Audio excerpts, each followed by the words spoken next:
धन्यवाद विकास। आपको याद होगा कि फिल्म सत्या का एक गीत काफी चर्चित हुआ था, काफी फेमस हुआ था, गोली मार भेजे में। और उस गीत की ये लाइन 26 नवंबर 2008 की रात मुंबई के गिरगांव चौपाटी पर चरितार्थ हुई, हकीकत में बदली। किस तरह से देखिए, तहव्वुर राणा ने डेविड हेडली को काम दिया था कि वो स्काउट करे मुंबई में किन किन ठिकानों पर हमले किए जा सकते हैं। हेडली कई बार मुंबई आया, उसने जीपीएस कोऑर्डिनेट्स लिए, उन ठिकानों के तस्वीरें ली और उसके बाद पूरी साजिश तैयार की गई। और उस साजिश को अंजाम देने के लिए दक्षिण मुंबई के बधवार पार्क इलाके में 10 पाकिस्तानी लड़के पहुंचे और दो दो के गुट में बट गए। अलग अलग जगह पर पहुंचे। दो लोग पहले ताज में गए, दो लोग लियोपोल्ड कैफे में गए, वहां पर से फिर वो ताज में वो भी पहुंच गए। दो लोग ट्राइडेंट होटल में गए, दो लोग जो है नरीमन हाउस में गए और दो लोग सीएसटी रेलवे स्टेशन पहुंचे। उन दोनों का नाम था अजमल कसाब और इस्माइल। सीएसटी स्टेशन पर खून खराबा करने के बाद वे कामा अस्पताल की गली में गए, जो कि सामने की तरफ ही थी। वहां पर उन्होंने उस गली के भीतर एक कॉलिस वैन में 3 बड़े पुलिस अधिकारी सवार होकर निकल रहे थे।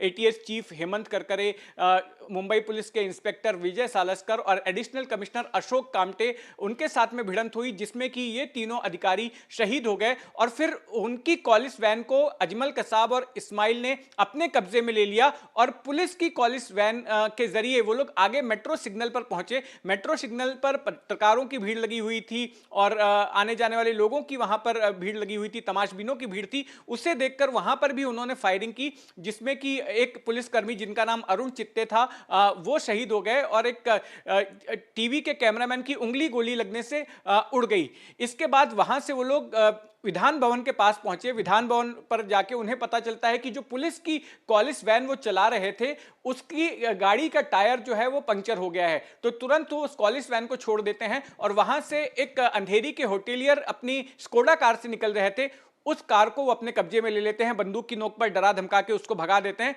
और इस स्कोडा कार से वे लोग मलाबार हिल की तरफ निकले, मरीन ड्राइव का रास्ता पकड़ के। लेकिन मरीन ड्राइव पर ही मुंबई पुलिस की एक टीम ने, डीबी मार्ग पुलिस थाने की टीम ने उन्हें रोक लिया और वहां पर एक एनकाउंटर हुआ। वो एनकाउंटर कैसे हुआ, उस एनकाउंटर में शामिल एक अधिकारी हेमंत बावधनकर इस वक्त मेरे साथ में मौजूद हैं।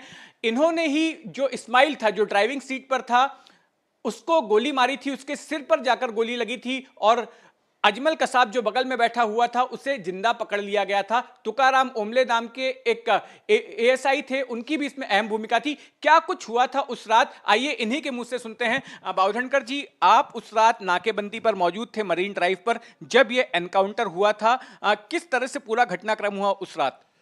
अ, हमारे सीनियर इंस्पेक्टर ने मुझे नाकाबंदी के लिए जाने के लिए कहा, क्योंकि फायरिंग चल रही थी साउथ बॉम्बे में। तो मैं तुरंत वहाँ पे पहुँचा और हम नाकाबंदी कर रहे थे। तो रात को 12:15 बजे हमको कंट्रोल रूम का मैसेज आया कि स्कोडा कार में 2 अतिरेकी है और वो गिरगांव चौपाटी की तरफ बढ़ रहे। तो हमने 2 टीम वहाँ पे फॉर्म की। हम लोग 16 जन थे। तो 8 जन तुकाराम ओंबले जी, संजय गोविलकर जी बैरिकेड के पीछे कर तैनात हो गए।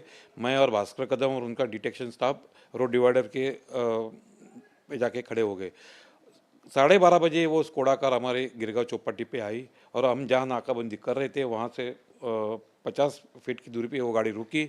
हमने वहीं से उनको गाड़ी के नीचे उतरने के लिए इंस्ट्रक्शन दिए, लेकिन उन्होंने कुछ इंस्ट्रक्शन हमारे सुने नहीं और वो गाड़ी बड़ी तेज़ी से हमारी ओर लेके आए और वो वहाँ से भागने की कोशिश कर रहे थे, लेकिन गाड़ी रोड डिवाइडर पे आके लगी और रुक गई वहाँ पे। और तब मैंने पाया देखा कि गाड़ी के अंदर ड्राइविंग सीट पे अबू इस्माइल था और बाजू के सीट पे कसाब बैठा हुआ था। अबू इस्माइल ने कसाब को कुछ इंस्ट्रक्शंस दिए। उस इंस्ट्रक्शन के अनुसार कसाब ने अपना हैंड ग्रेनेड का जैकेट उठाया और अपने चेहरे पे जो खून था उसको साफ कर दिया। और तब मेरी मतलब आई वॉज श्योर दैट कि यही टेररिस्ट है। मैंने पूरी टीम को मेरे अलर्ट कर दिया और हम लोग अबू इस्माइल को ताबे में लेने के लिए आगे बढ़े। वैसे उसने फायरिंग की हम पे। उसका जवाब हमारे भास्कर कदम ने अपनी पिस्टल से 1 राउंड फायर करके दिया। मैंने भी कार के पीछे जाके कार की पिछली कांच से 3 राउंड अबू इस्माइल की ओर दाग दी और उसके सर मुझे दिख रहा था, तो वहाँ मैंने फायरिंग कर दिया और उसको ज़ख्मी कर दिया।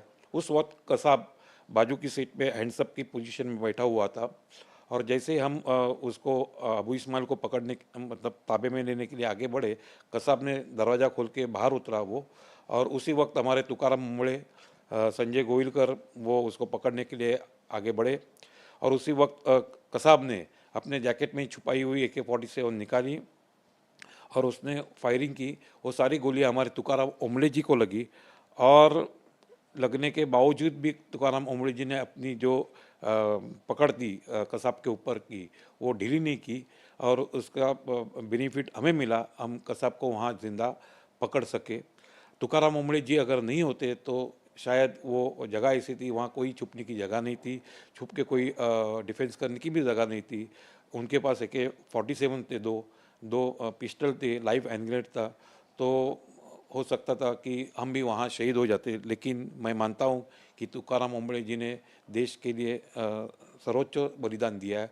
वहाँ पे हमारा भी उन्होंने रक्षण किया और हमें पुनर्जन्म दिया है, ऐसा मेरा पर्सनल मानना है। जी, एक बात बताइए कि कसाब का उस रात जिंदा पकड़ा जाना इन्वेस्टिगेशन के लिहाज से कितनी अहमियत रखता है, क्योंकि उसी रात उससे पूछताछ भी की गई और ये बात पूरी सामने आई कि किस तरह से उसको ट्रेनिंग दी गई थी और पाकिस्तान से वे लोग मुंबई किस तरह से पहुंचे थे। कसाब को ज़िंदा पकड़ना ये बहुत बड़ी उपलब्धि थी हमारे लिए, क्योंकि अगर कसाब ने तो फायरिंग की थी तुकाराम ओमले जी पे, तो हम तो उसको फायर भी कर सकते थे, लेकिन हमारे संजय गोविलकर ने आपको अलर्ट किया। अलर्ट मतलब उन्होंने कहा कि हम इसको ज़िंदा पकड़ते हैं, और हमने उसको ज़िंदा ही पकड़ा। और ज़िंदा पकड़ने के बाद इन्वेस्टिगेशन टीम को कसाब से जो मालूमात हुई, उससे ये पता चला कि ये प्लॉट जो था 26/11 का टेरर अटैक, वो किस तरह से अंजाम दिया गया, उसमें कौन कौन लोग शामिल थे, और कैसे मतलब वो कराची से निकले, कैसे वो आए समुंदर के रास्ते से, वहाँ पे तांडिल का एक जहाज़ को, मछुआरे की जहाज़, उसको मार के वो जहाज़ लेके मुंबई के किनारे पहुँचे। ये सारी बातें बाद में कसाब ने अपने इंट्रोगेशन में बताई थी, और उससे हम ये अपना जो केस था वो बहुत स्ट्रांगली कोर्ट के अंदर दाखिल कर सके। अच्छे एविडेंस हमने कोर्ट को पेश किए, उसके बदौलत हमने कसाब को फांसी की सजा सुनाने तक हमने कसाब तो फांसी पर लटक गया, लेकिन अब तहव्वुर राणा भी आ रहा है, ये कि कॉन्स्पिरेटर है। कसाब तो एक फुट सोल्जर था, लेकिन अब मास्टरमाइंड्स में से एक पहली बार भारत की न्याय व्यवस्था के सामने पेश होने जा रहा है। आप उसके लिए किस तरह की सजा की उम्मीद रखते हैं? मुझे पूरी उम्मीद है। सबसे पहले मैं NIA टीम का अभिनंदन करूंगा कि हम तहव्वुर राणा जो मास्टरमाइंड था 26/11 के अटैक का, उसको हम सुप्रीम कोर्ट ऑफ USA से प्रत्यार्पण करके सक्सेसफुली इंडिया लेके आए। उसके लिए मैं उनका अभिनंदन करता हूँ, और मुझे पूरी उम्मीद है ये जो इन्वेस्टिगेशन जो किया था, इतना डिटेल इन्वेस्टिगेशन था, और NIA जैसी एजेंसी जो होती है वो बहुत डीप इन्वेस्टिगेशन करेगी, मुझे आशा है। और उसके अंदर जो एविडेंस निकल के आएंगे, उस एविडेंस के आधार पे मुझे पूरा यकीन है कि इसको भी कैपिटल पनिशमेंट मिल सकती है। बिल्कुल, तो हेमंत बावधनकर जी को उम्मीद है कि कसाब की तरह तहव्वुर राणा को भी फांसी की सजा मिल सकती है। धन्यवाद बावधनकर जी हमसे बातचीत करने के लिए। तो विकास, आपने सुना कि आखिर उस रात को हुआ क्या था और कसाब को जिंदा पकड़ा जाना कितनी अहमियत रखता है, क्योंकि कसाब से ही जब पूछताछ हुई तो उसने उसी रात, पहली रात को ही पूरी कहानी पुलिस के सामने बयान कर दी थी कि कैसे वो कराची से मुंबई तक अपने बाकी के 9 साथियों के साथ पहुंचा था। यहां पर एक बात और भी बता दूं कि जो 10 लोग आए थे, 10 में से एक कसाब जिंदा पकड़ा गया था, और जो बाकी के 9 थे, 9 में से 8 को NSG ने मारा था अलग अलग जगह ऑपरेशन करके, और एक शख्स मुंबई पुलिस के हाथों मारा गया था। जिनके हाथों मारा गया वो हमारे साथ थे, हेमंत बावधनकर। तो इस तरह से एक आतंकी मुंबई पुलिस ने भी ढेर किया था। तो ये कहानी थी उस रात की।